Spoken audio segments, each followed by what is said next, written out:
Good afternoon and welcome. I'm Barbara Schreiner Trudell, and I am the spiritual director of the Center for Spiritual Living on the Lake. And our vision is transforming humanity through the emergence of the sacred, authentic self. And I'm the host of The Joy Show. And joy is an acronym for just one you. I really believe that as we live our authentic passion and purpose, life just gets better all the way around. So, as we begin today, I would like to begin with the land acknowledgement. And I am so grateful to be working from and playing on the lands that have been stewarded for millennia by numerous Indigenous people.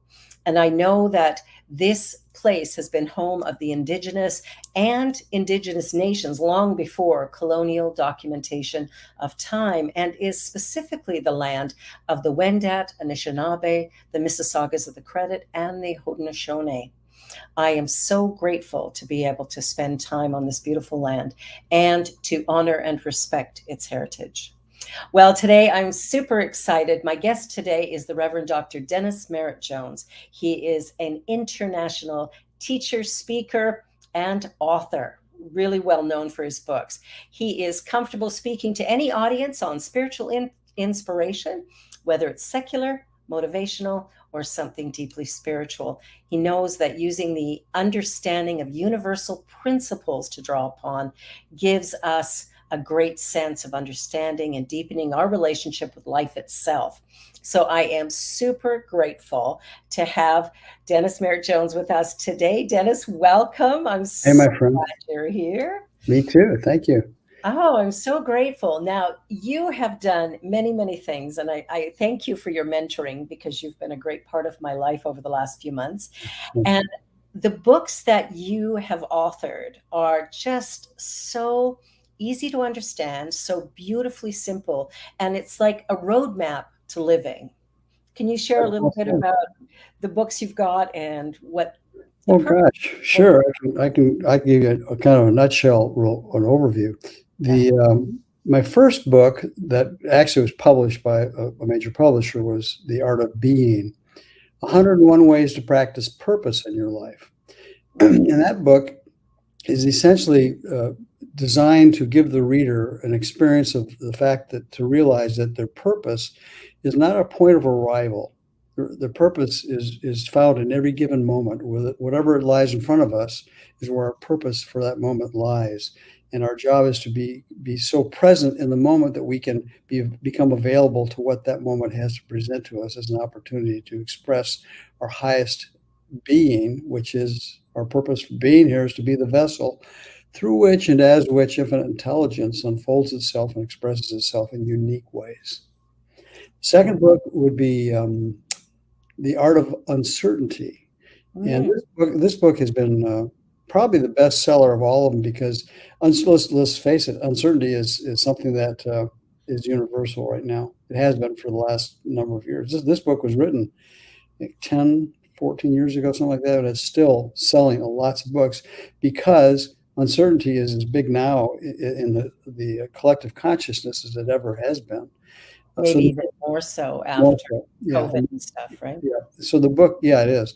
The book takes the reader by the hand and processes what it means to. It culminates with an awareness and the acceptance of what I love. The poem by Guillaume Apollinaire wrote.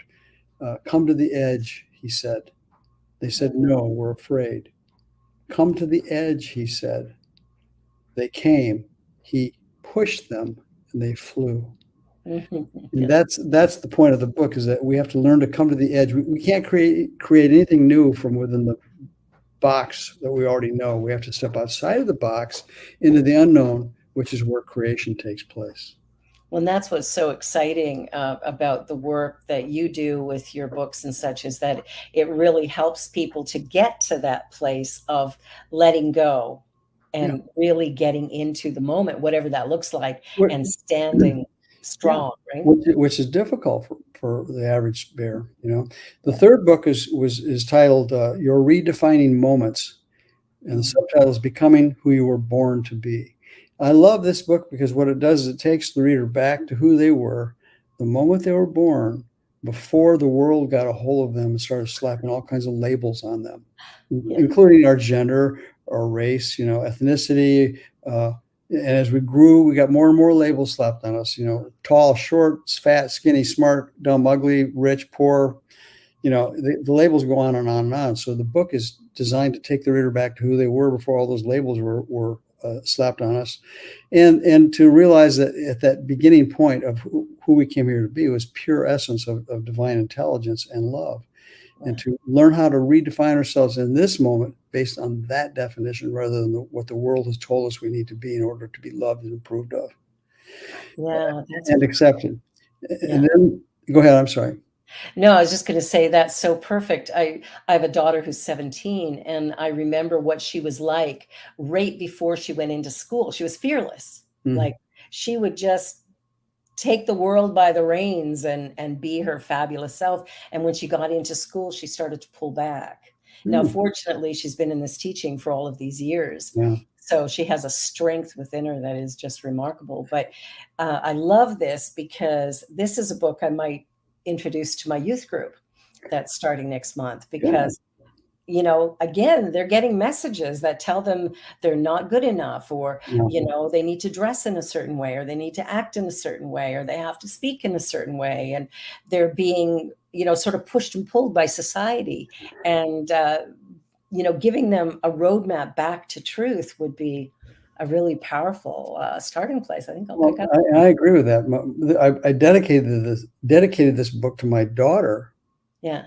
uh, because she is probably one of the most authentic human beings I know. She was Yeah. 19 years old when she came out, and it was an amazing thing to watch who she became after she owned all of who she knew she was, Yes. and is marvelous. And so I dedicated the book to her, which is guiding each of us to go back and by means of redefining ourselves, access our authentic voice and express who we are in the world. Wow, I love that. And that's what this show's all about. I'm hoping by the various interviews I do that people hear something that says it's okay to be me. Yeah. And I remember a few weeks back, I interviewed a transgender man who is a police officer here in Southern Ontario. And so that's kind of an interesting story. And him sharing the importance of being who he really is and standing in that, regardless of where he is and who he's with, Yeah. but being that whole human that he's always been. And that excites and delights me, Well, because and that's the challenge for each of us is you don't it have to be transgender or gay or any other particular is. thing that in order to not be authentic. What the key is to learn to be willing to courageously bring our authentic self to the world, because until we do, we're not being transparent. We're not being honest with ourselves or the world. And there's an amazing thing that happens with spiritual and emotional freedom when we own who we truly are and we're willing to share it with the world. As one author wrote, our purpose is to live out loud, to Yes. arrive at who we are and then live out loud unapologetically. Oh, that's beautiful. I remember taking a creative writing course in college a number of years ago, and the book we used was, Stand Naked to the World.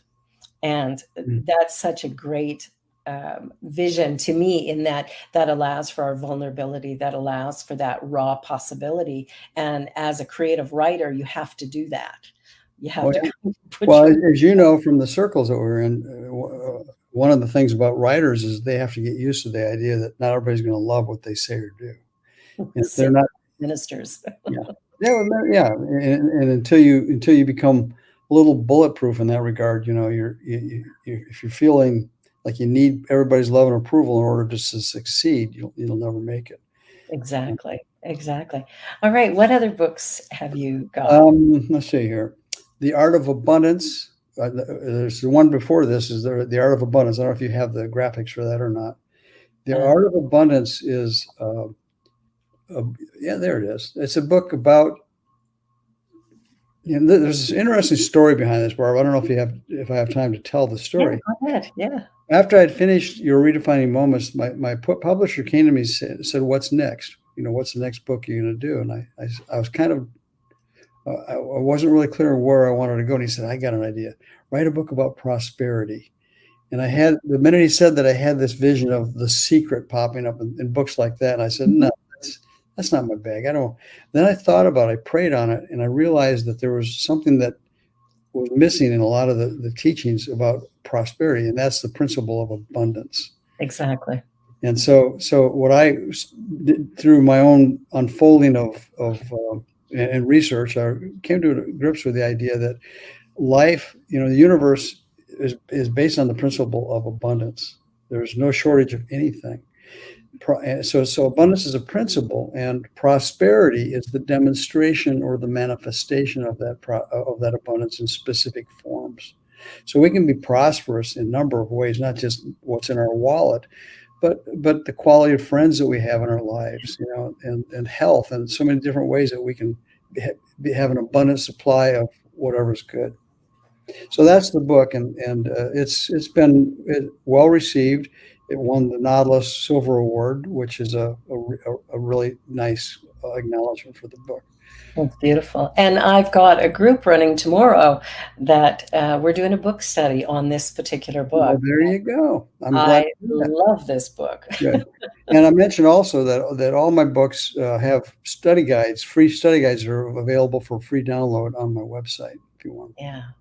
Now, that's another thing that's really one of the things I really admire about you is that not only have you written excellent books, but you've made it available to all of us that we can share them in a way that is really easy. I don't have to go in and create a Right, training program, like just go through and decipher it and decide. I right. can just download what you've got, which is what I've been using, Well, your yeah. study guide to be able to lead people through a process.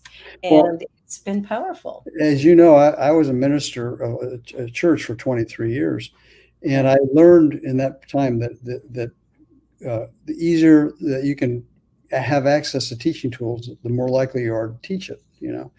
So Exactly. I created the study guides for each book, knowing that ministers could use the study guide to teach from the books. It made it a lot easier. Turnkey. The simpler you can make it for somebody to teach an idea, the more likely they are going to use it. Yeah, exactly. Well, I'm really enjoying it. And I know you're going to be a guest tomorrow in the class. Yeah. And my students are very excited. There's a couple of people who have not been there for every week who have decided they got to come tomorrow.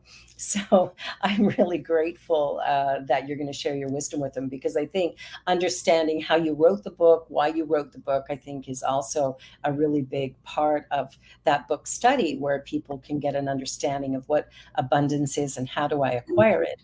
It's a way of living rather than an item or possession. And what I like about that book is that it's divided into 10 rules for prosperous life, and the first 3 rules really set up the principles, and Yeah. the following 7 rules set up the execution, application, and takeaway for it. Yeah. So by the time you get done with reading the entire book, you'll not only understand the universal principles of abundance, which are based on consciousness and expansion, but you'll see how to apply it in your daily life. And that's ultimately, I think it was in Ernest Holmes who said, too much reading without putting, feet to the ground isn't Retreat, worth. treat, and move your feet. Yeah, treat and move your feet. So I really, really love that. We've got a couple of people who are making comments. I'll say hi to Dawn and to Wayne and to Rev B. Really grateful that you're all here. And I hope, and I know something wonderful you're going to hear and really, really love it. So the other book of yours that I bought recently was Your Encouraging Words. I think we Yeah, yeah. yeah, That your encouraging words is a book, a collection. As you would probably know, I've been a contributor, author, writer for Science Mind magazine for a long time, many many years. So, encouraging words is a collection of essays and articles, most of them from Science Mind magazine, that I put into this book that all thread together with a common idea that who you are makes a difference. Who you are matters. And as you read the articles, you'll see that thread running through all of them. and it's so important right now with the world the way it appears to be, I believe it's doing a waking up, and that's why it looks a bit messy. So I look at Mm. all of it with gratitude, going, it's like doing spring cleaning. When you can see the dirt, you can wash it away. And I think that's how we arrive at healing. And so Yeah. when I look at the world around us, encouraging words are a really important part of the journey as we move forward. People need to hear more. Yes, you can. And I know you're great and I love you and things like that, rather than you're Yeah. not good enough. That's one of the things that the takeaways I try to leave with my audiences when I speak is one of the final things I say is understand that who you are matters, but Yeah. even more so, what you do with who you are matters on the planet. Yeah. As I say, when we leave this planet, we're going to be asked two questions before we can move into our next evolution of wherever it may be. And those two questions, in my opinion, are: did you learn to love well? Number one, did you learn to love well while you were there? Yeah. And the second one is: the planet a better place today than it was the day you got there because you were there? If you can That's, answer, if you can yeah. answer yes to both of those questions, it's time for you to evolve into what's next. Now you can move on to something else. I have a sweet story of my daughter and I were going to a drugstore, and there was a gentleman outside who was asking for money, and I said, joy of plastic. I never have cash on me, and I said, well, I don't have any cash, but we'd be happy to grab some food for you. And so we went in and we bought a few things and brought it out to him, and he was really surprised that we actually followed through. And my daughter at the time was 15. And so he had tears in his eyes. He gave me this huge hug and he Mm. went, thank you so much. I think I spent $10. Like, it wasn't a big deal, but it To, made a to huge you, difference but for to him, him. it was massive. Yeah. You know what? It made a huge difference to my daughter. He gave me this big hug and then he looked at her and he wasn't sure because he's an older man. She's a 15-year-old girl. And I don't know, he saw something in her eyes or whatever. And he goes, oh, come here, you little shit. And he grabs her and he gives her this big hug. And we got in the car and she had tears in her eyes and this big smile. She said, that is the most beautiful thing I've ever Oh, experienced. wow. How long ago was that? About 2 years ago. Okay. No, a little bit before COVID. So probably 3 years Wow. ago. That's wonderful. What a great learning opportunity for her. Well, You're a and good mom. yeah. Well, I try to model a behavior that I want to see in the world. Yeah. And I'm not perfect by any stretch of the imagination, but every time I can do something to show my children the value of life, and she's fierce when it comes to making sure people are loved, respected, honored, admired, treated well. She's number one. Her school, her principal said to me, I don't really get these kids. I've never had a group of students like this who are so articulate and clear in what they will accept or not. And they do it with great respect. Yeah. Yeah. I think that there's an evolution with each generation is getting a little bit more evolved, irrespective of how the Yeah. world is showing up. I think each generation Mhm. is becoming better messengers and stewards of the planet and Yeah. humankind. And that's, I think the work that you do, the work that I do is all about helping people to wake up, to let go of those old messages that might have caused them to feel limited or less than, removing those labels for them Right. to realize they're unique and special, just like everybody else. Just like everybody else. That's right. Well, even I'll do prayers morning and night online, and I always finish with "I love you, Mm, I nice. love you, God bless you, Namaste," because I want people to hear that over and over again. I Yeah. love you, and it started through COVID because people Well, were we need to hear it for ourselves too, don't we? We we need to do hear ourselves say it. Look in the mirror and say it.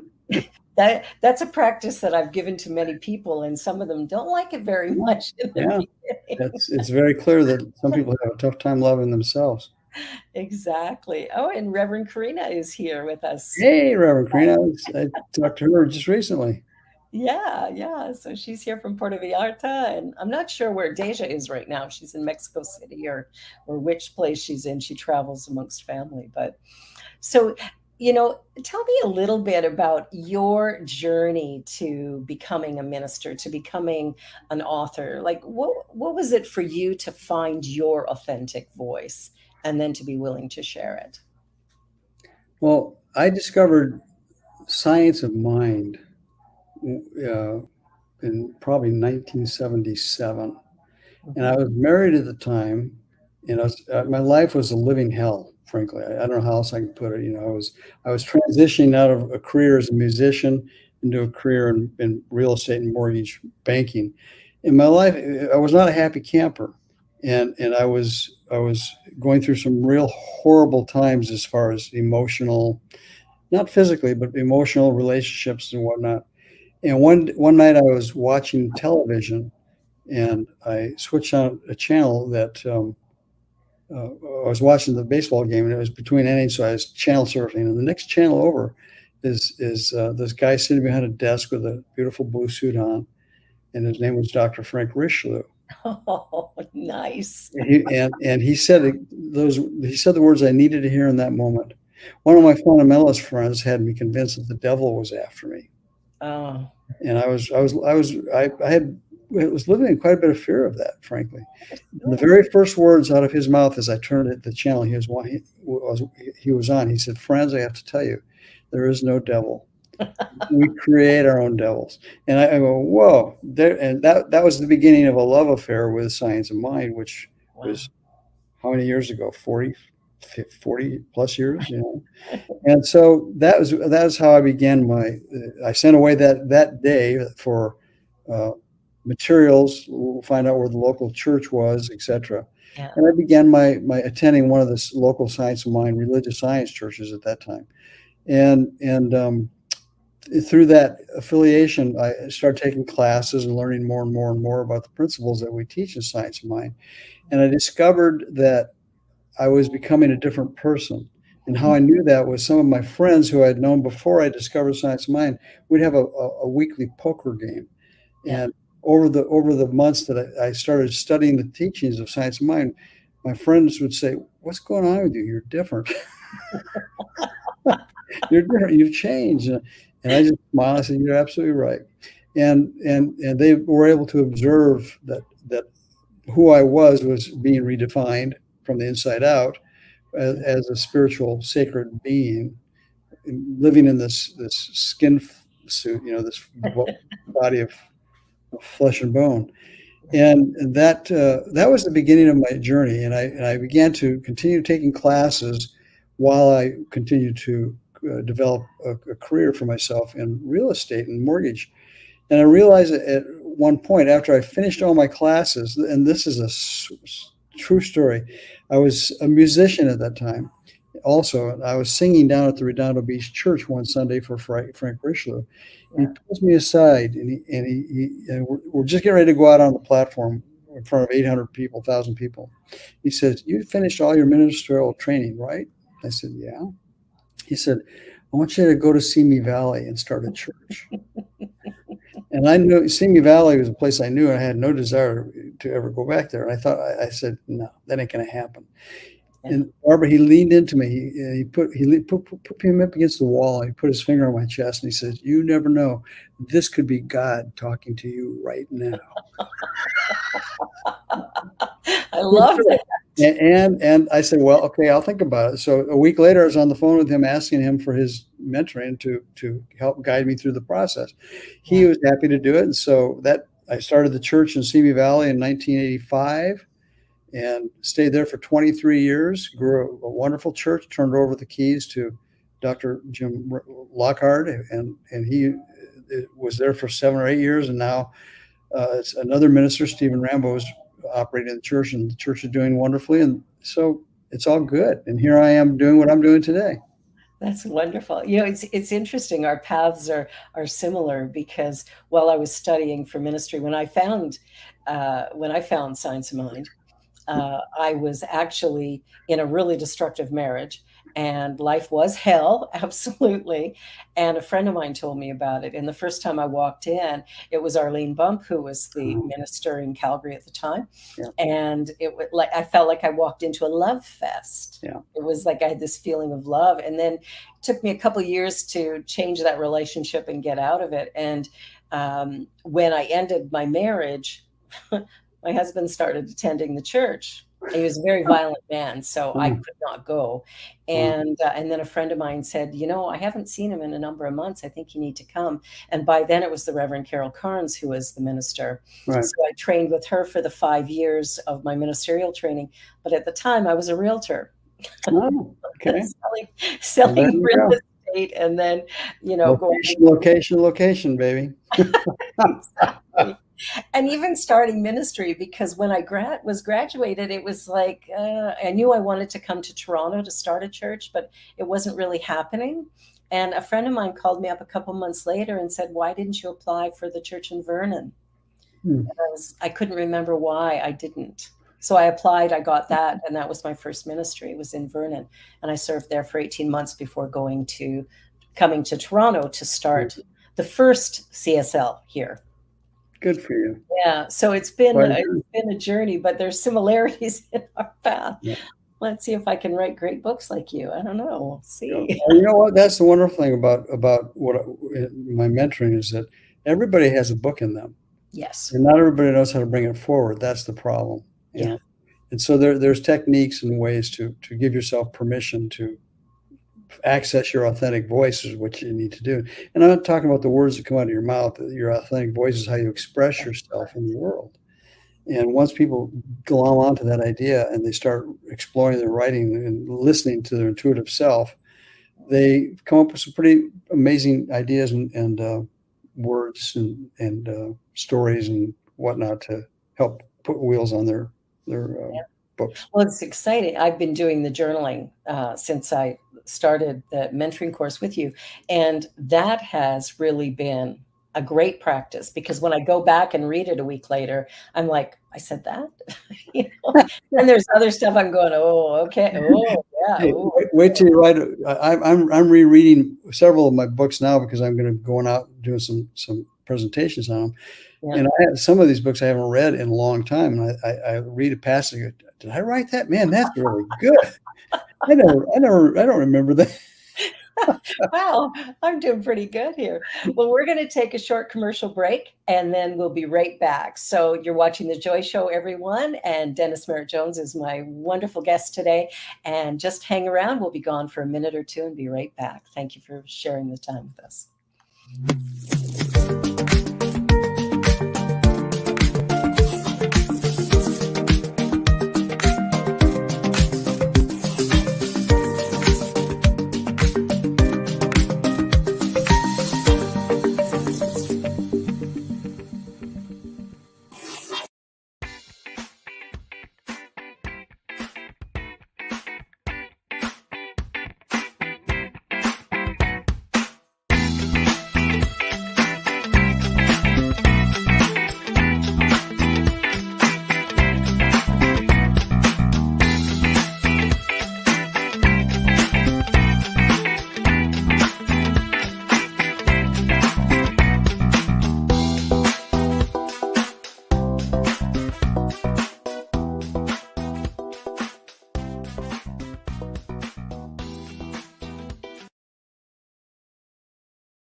And we're back. So, we've been talking about the incredible books that Dennis Merritt Jones has written, but also his path through ministry and how he got to this place. So, welcome back, everyone. And Dennis, tell me a little bit more. So, I mean, you've gone through the from hell to heaven, which of course are not destination places, they're the here and now. And what is the biggest difference, do you think, in your life today as compared to when you first found this teaching? Inner peace. Ah, yes.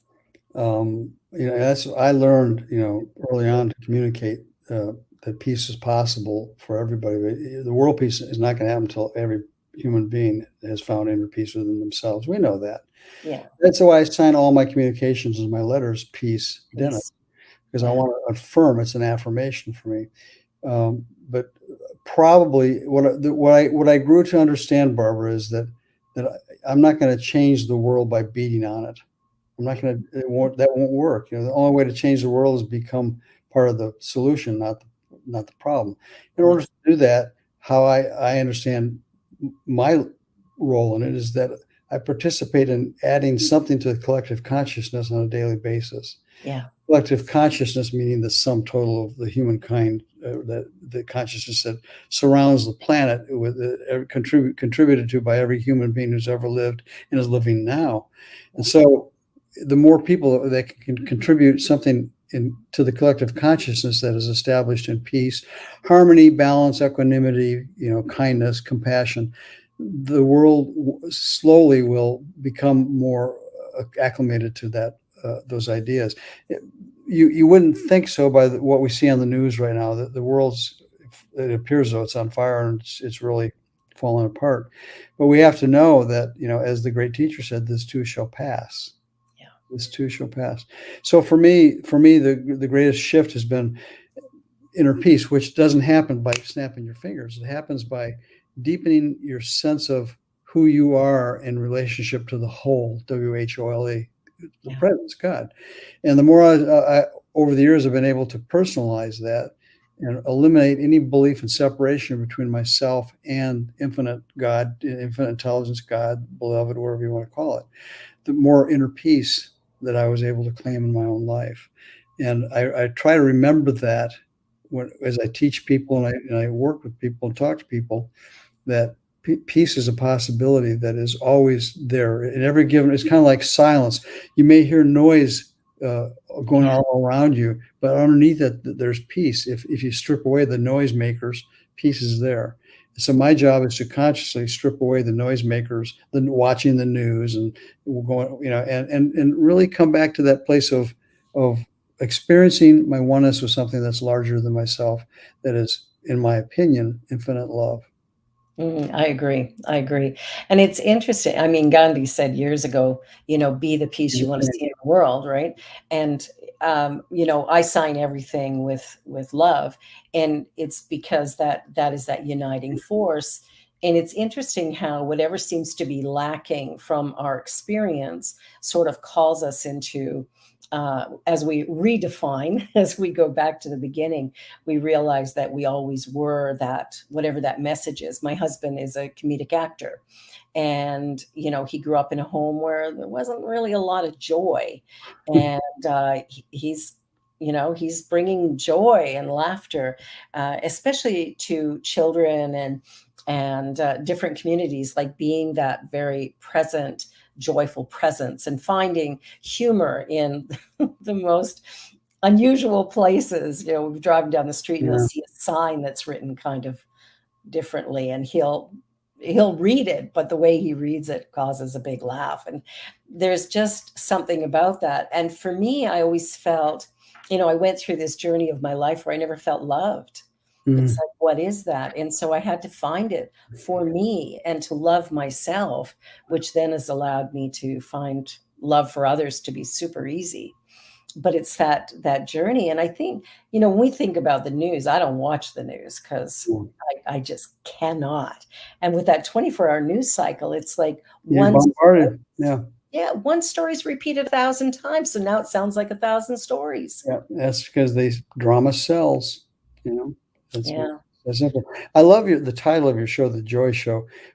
In one of my keynote talks, I talk about in the art of being on purpose. I Yeah. talk about, there's 3 questions that you can ask yourself on a daily basis to see how well you're doing at being who you came here to be. And the first question is, am I having fun? Am I having You fun? know, and joy in its highest vibration, fun is joy in its highest vibration, which is, it oozes through our pores. Yeah. And not enough of us take time daily to give ourselves permission to have fun. Exactly. My eldest grandchild, when I think at the time she was maybe 2 or 3, I was visiting my daughter's house, and there was a big puddle outside. So we went outside and we were jumping in the puddle. And my daughter is like, oh my God, what a mess. But I'm sitting back having so much fun because when I was a little girl, I got beat for doing that. And I thought, no, no, no, we're sending new messages here. You We're betcha. going to do this and we're going to do it together and we're going to have fun with it. But I think we tend to sometimes take life too serious.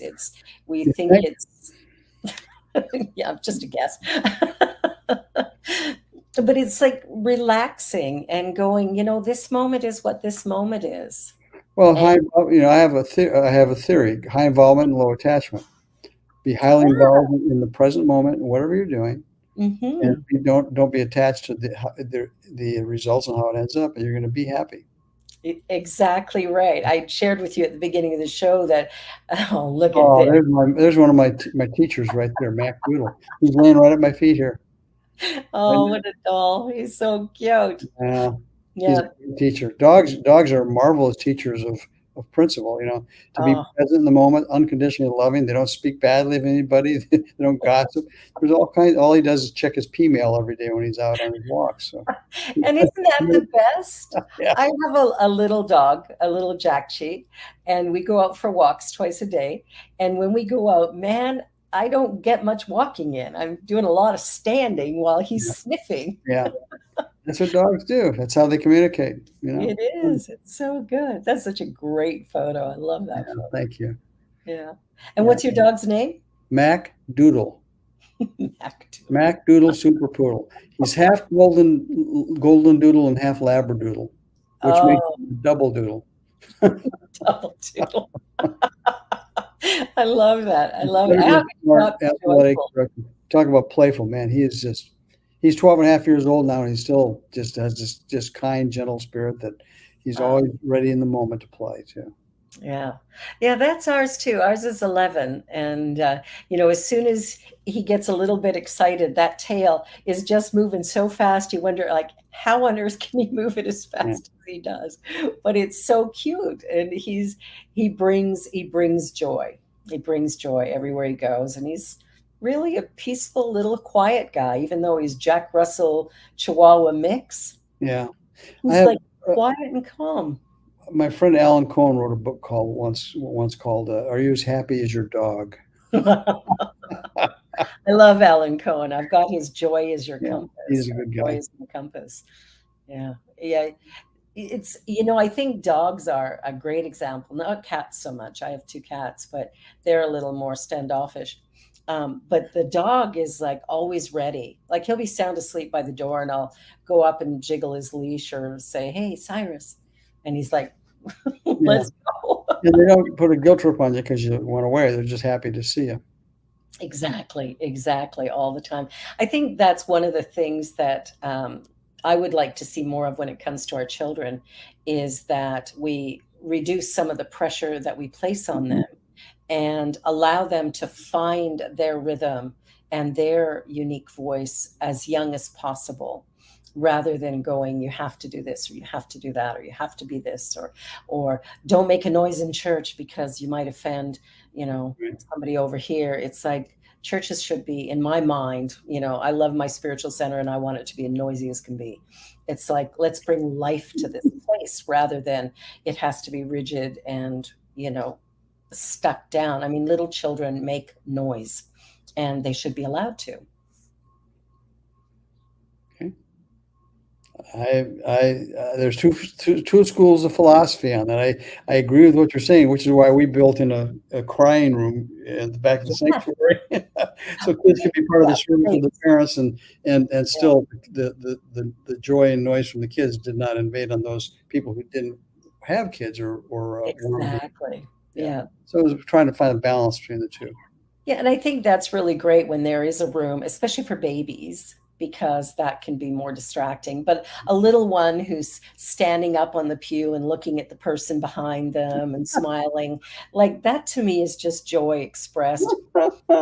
When my youngest daughter was really little, we've got video on YouTube of me doing a Sunday lesson, and she's about a year and a half or 2 years old, and she's wrapped around or got her arms wrapped around my leg.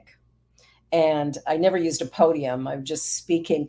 And as I'm walking back and forth and stuff, she's just coming along with me. Perfectly quiet, perfectly happy to be there.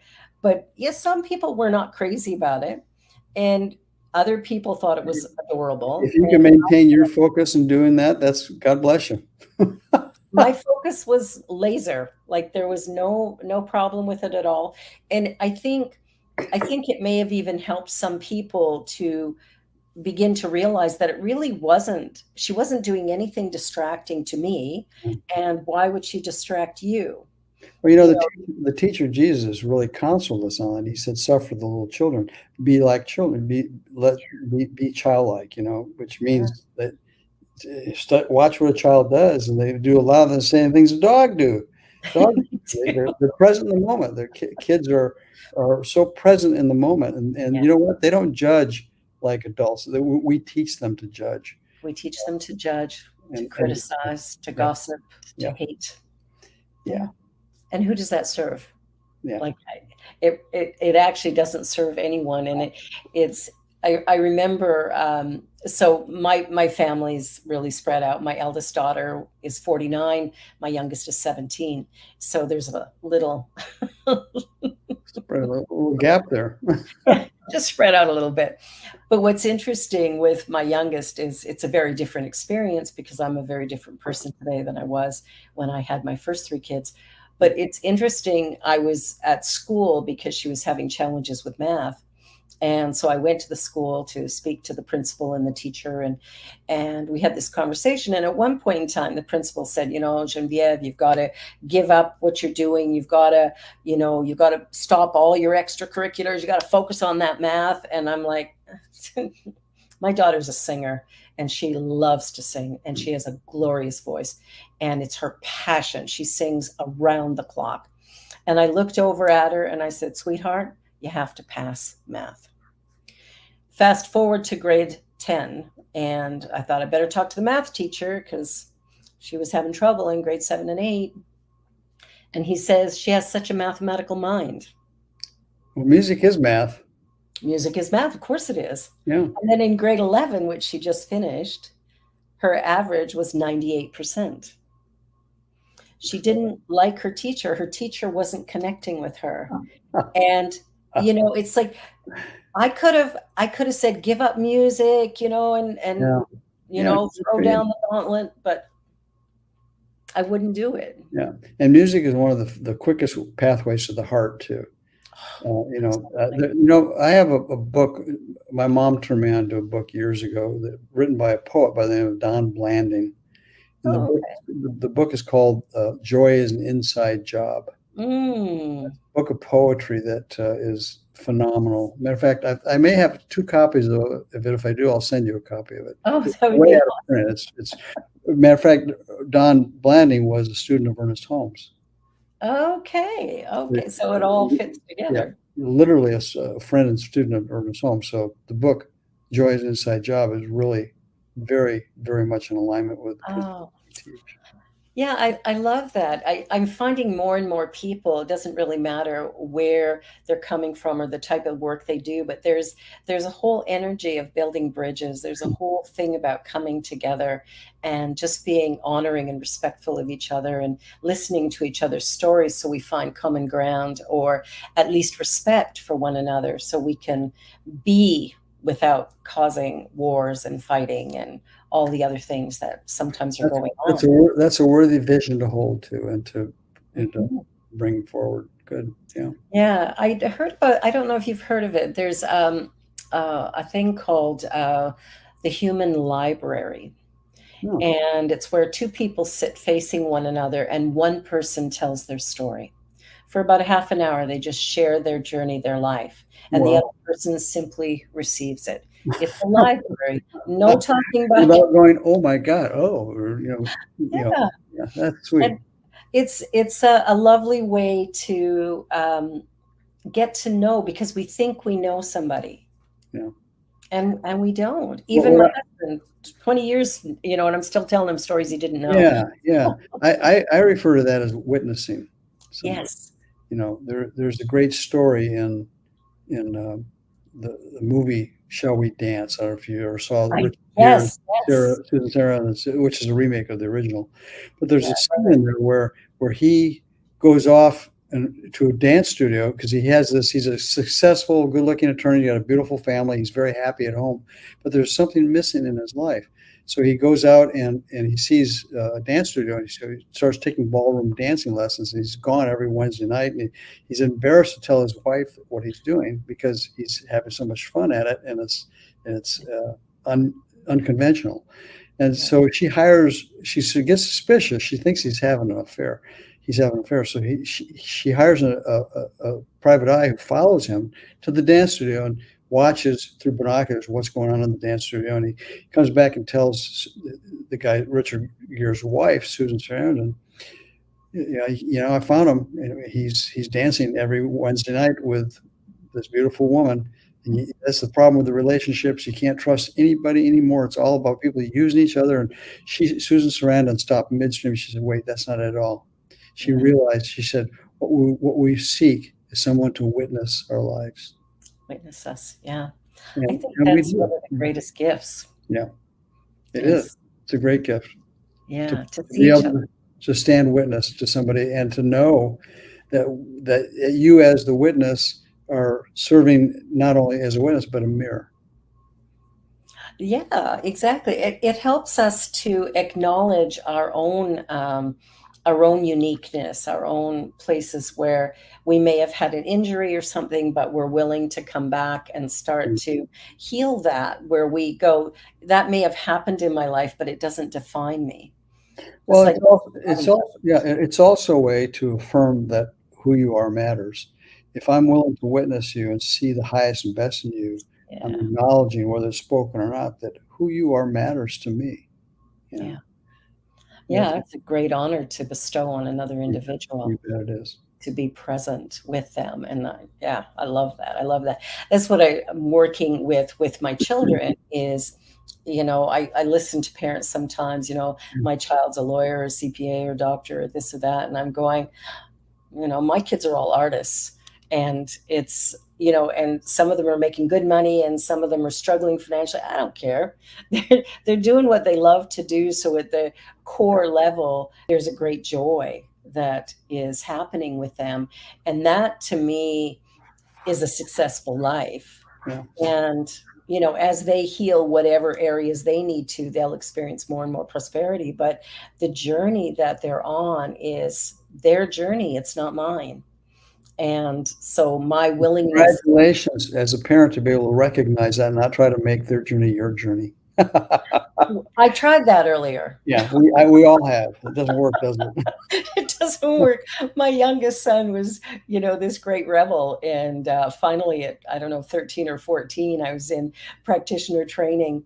And I had my whole prayer team. I mean, Sharon Mitchell can tell you about this too. I said, everybody, oh, pray for my son, pray for my son. Let's do treatment for my son because he's broken and flawed. Let's do treatment for him. And all of a sudden, I woke up one day because they were all treating. And I woke Mhm. up one day going, whoa, I'm the problem. What you see, perception is everything, isn't it? Yeah. Yeah, yeah. And it was that moment of recognizing I needed to be different. I needed to accept him as he was. And he's one of the most beautiful human beings on the planet.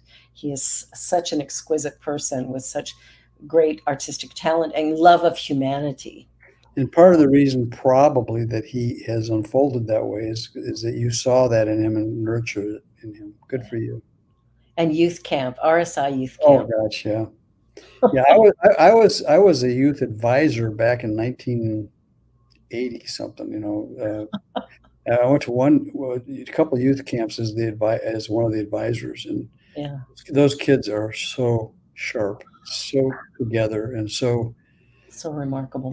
yeah. My daughter was actually president of the RSI youth camp one year, and she was like 13, 14 years old, and Isn't that it's amazing? amazing to see how they Yeah, live the principles in their own way. they do. And I was only an advisor once at a youth camp, but it was one of the most Once is profound. enough. It's exhausting. The kids don't want to leave, and the adults can't wait to get home. Yeah. Yeah, But sleeping in a sleeping bag was not my favorite thing to do, but, you gotta be where you are. yeah, I really loved it, and I think there was something in it that helped me heal as well, in that, the traumas I had as a teenager, I was still carrying those, Mm, and being with those kids and going through that practice, and we drove from Calgary to California, yeah, so there was 4 teenagers and 3 adults that's a in a long van for 4 days yeah, each way. Well, what the kids do at the teen camps is they make it a safe place, and the advisors really are aware of that. They make Yeah, it a safe place for these kids to be who they are and yeah, to share that uniqueness that they are and nurture that. And by the end of the week, these kids are just so deeply in love with each other spiritually and emotionally that they come home transformed. they do. They do. My son was changed at depth, Yeah, from that experience, and he went twice, I think. yeah, and Um, some of them will maintain those friends for their lives too. yeah, They yeah. met. I think he's got a couple of them that he still communicates with, and he's now, what, 40? Well, he just turned 40. So, it's like You're that's dating a long yourself. time. Uh, You're dating yourself. You don't look that old to have a 40-year-old friend. I have a daughter who'll be 50 in March, Oh so, my God. That's well, funny. it's like, you do what you can. But I love the idea of just respecting people where they are and finding the common ground and giving up our idea of I know best. Boy, there's That's, a profound thought right there. Yeah. yeah, yeah, Yep. because I don't know anything, Yeah. you know. Yep. I'm writing a piece right now about arrogance and ignorance and how they go together. And Oh, nice. learning how to transcend that, Yeah. as a culture. It's interesting. I don't read the Bible a lot. I always found it kind of hard to understand. And then I had a teacher over the last 10 years who really helped me to get a sense of it. And my favorite book is the book of Job. Mhm. And Job's journey, of course, was very much, I know best, and I'm going to look after all these broken people. And then he got his smack down. Yeah. And, you But know, he transcended. he He came did back. transcend. Yeah. So I love the scriptures. I was very blessed by my teacher. My primary teacher is William Curtis, yeah. who was a Bible scholar, and Oh, so I every class, every Sunday, we would get biblical stories and the metaphysical interpretations of them, and it was profoundly important in understanding the Bible. Scriptures can be interpreted as a living, breathing document that is applicable to our lives today. right today, it's a perfect document. In fact, my teacher, well, I had CSL Toronto for 11 years, and when my dad died is when I stepped away, and I found a UFBL church here in Mhm. Toronto, and I started attending there. And the Reverend Evan Reed was, I mean, he knew the history, the metaphysics, he could recite the Bible, just Yep. like it was part of his existence. And so I took all of his classes, and oh, he just made it come alive for me. And he kept saying to me, just open it up. And when you read a passage, just sit with it. Let it sink in. What does it mean to me today? And he said, you will get the metaphysical. Yeah, understanding the parables and the idioms Mm, are key too. absolutely. I love the Old Testament, but I love the New Testament too. Best. I think Jesus summarized his entire ministry into two phrases. I couldn't quote where there are in the script in the Testaments, but the first thing he said is, he taught the idea that I and the Father are one. There's only one of us here. God is all there is, and I'm one with it. Yeah. Oneness. The Yeah. second thing he taught was, "It is done unto you as you believe." What do we Oneness and the law of mind and action. Go figure. It's exactly what we teach every week, constantly. It's what we write about, it's what we share in our Yeah. conversations. And Ernest Holmes said something profound about that too. He was truly a Bible. He was, yeah. He said that we do not look to Jesus or as the only, you know, what was the term? Let me think of it. He said The only son we, of God, or we don't we don't proclaim that Jesus is not the Son of God. We proclaim that every man and woman is also the son and daughter of God. That's my paraphrase of what he said, but it's yeah. profoundly meaningful. Yeah, because when we get that, right, we're all created from the same source and substance. And of course, we see that in science today Yep. when we look at, quantum physics and stuff, that whole idea of energy is everything.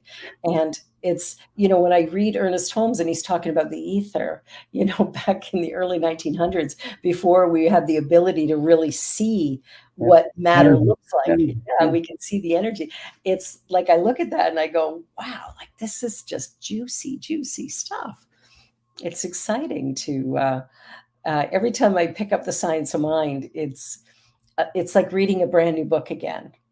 It's like I open up a page and it's like I know I've read it before because I've read it cover to cover Yeah. millions of times. Yeah, I could show you I think I shared this with one of the circles. I've gone through like 4 or 5 Science of Mind textbooks in my life, Yeah, and every one of them fell apart on me because I read them so much. I highlighted and underlined and wrote in the columns and stuff. So those are living documents too. they Because are. it's fun to go back and look at my Science of Mind textbook from the 80s, in the early 80s to the 90s, and even my textbook when I started teaching, because I'd Yeah, highlight and underline and write in the columns and stuff. It's kind of a depiction of the evolution of my understanding of Science of Mind as I grew. yeah, Remember, I've said on a number of occasions, we have to teach what we want to learn. yeah, yeah, absolutely. I think that's one of the things that for me, looking at my parenting after, yeah, guiding people to purpose. I love that. Yeah. The the whole idea of, with our youth and stuff, I've written programs for elementary school and just again getting the message out that, the things that we say have power, that what we put out, especially online, is there forever. And so we have to pay attention to what we're doing and how we're doing it. And I've written a children's book that I'm hoping to get published soon that is all about how unique and special we all are. And it's just getting these messages out to the younger people, but also parents. And I remember years ago, I kept telling Reverend Carol, you got to have a youth group. You got to have a youth group. You got to have a youth group. And one day she looked at me and she said, oh, for crying out loud, just start a Start. youth group if you want one so bad. Watch what you ask for. You. Yeah. So I did. And what was interesting was we would get anywhere from 17, 18, 19, 20 kids who would come Sunday morning. Yeah. I mean, teenagers don't get out of bed in the morning if they don't have to, but Yeah. they would come. And there were some kids that came that were not part of families that attended our church. They had nothing to do with it. Yeah. And all of a sudden their behaviors were changing and their parents were like, let What's me going see on what's over going there? on. Yeah. Yeah. The parents found their way Yeah. to the center as a result of their Yeah. children having this transformative Yeah. experience. That's a wonderful thing to see, that the child should show the way, as it says in the scriptures. Yeah. So, Yeah, we yeah. need to pay more attention to our children and Oh, yeah. let them lead. No, no, no. Well, the Sufis teach that what we're doing today affects children 7 generations out. We have Yeah, to be mindful of how we are conducting ourselves on the planet, because 7 generations out, children are going to inherit what we're doing now. yeah. Wow.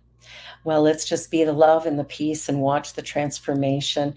This has been absolutely rich and beautiful. I am so grateful that you were able to make time today to join us.